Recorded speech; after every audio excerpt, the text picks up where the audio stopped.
Alright, so this is an interesting stat we should probably try. What it's gonna be a setup through our default.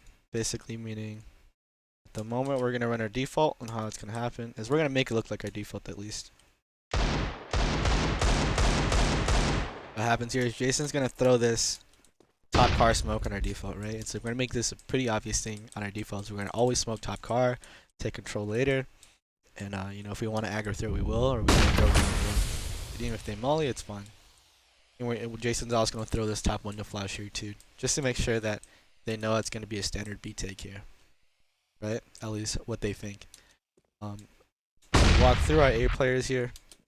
Our A players are gonna double nade, right? We want to get the initial damage out, try to kill anybody trying to peek through here. If we're gonna run this strat, we want to take fast halls control. At least I feel like what they're gonna do. And we have our, if we look at our utility here, we still have full utility in most of our guys. Now what's gonna happen is Umar is gonna stand here, and A is gonna stand here, right? These guys are gonna throw. These guys are part of the strat, throwing these cross smokes right over here for a full pit, and we're 3 stacking apps, I believe. Yeah, we get halls control here with one flashbang in the corner by Lurzy. Lurzy is always gonna throw this flashbang, and we're always gonna have a player that's gonna peek long haul off this flash that lands in this corner. It's not hard to throw. You just stand in this corner and you aim and throw into this corner here. Right, once we secure halls control, Jason's gonna get up and off the one-way smoke that Lurzy's gonna throw, the basic one. We're gonna be throwing Umar's. We look at the timing. Lurzy throws the one-way smoke, and immediately we all throw smokes at the same time. Hall smoke pops first, and we are after these 2 smokes pop. We have flashes coming from. Let's see those flashes again. Where are they coming from? Back up a little bit. Smokes come through.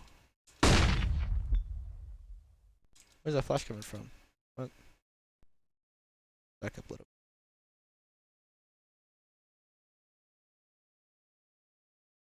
Here, smokes come through. Jason throws.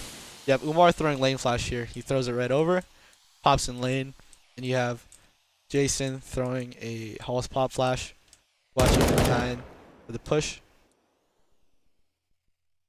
right until our mid guy can cover, and then we're focusing on these 2 being able to get kills, jumping on halls here.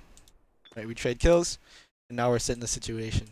Now we're not always we may die here. Cryptic might not, or Cryptic or one of our players who had the extra smoke that wasn't throwing utility might die. So we might not be able to throw this motor smoke. But the idea now is that we have one person mauling arch and taking lane fights here. Now what I think should have happened is this guy should have came boiler and we would have both fought lane, and that's what I want us to do on this strat here, is we just molly arch to make sure he can't peek. Let's back it up a little bit more so we can see that the play happen. The play happens, right? The smoke comes through. Mars mauling arch here, and the lane peek comes with whoever this player is gonna be, A or whoever it's gonna be. And then through the utility that we don't have much. So the flashbang comes through. I don't know by who though. But we take this fight here together. Double swing, trade potential's there. And then now we begin our take. And everything's based off reaction. Whatever trade we can have. Jason or this player is always going to stay in apps though. He's going to be able to, maybe he jumps out depending on the situation. But if you're apps player, you have a lot of control towards trades that are coming from pit. That's all based off decisions of what our players do. We don't win our fights, we can't get sight, but it's alright. The concept's there. That's what I want to try.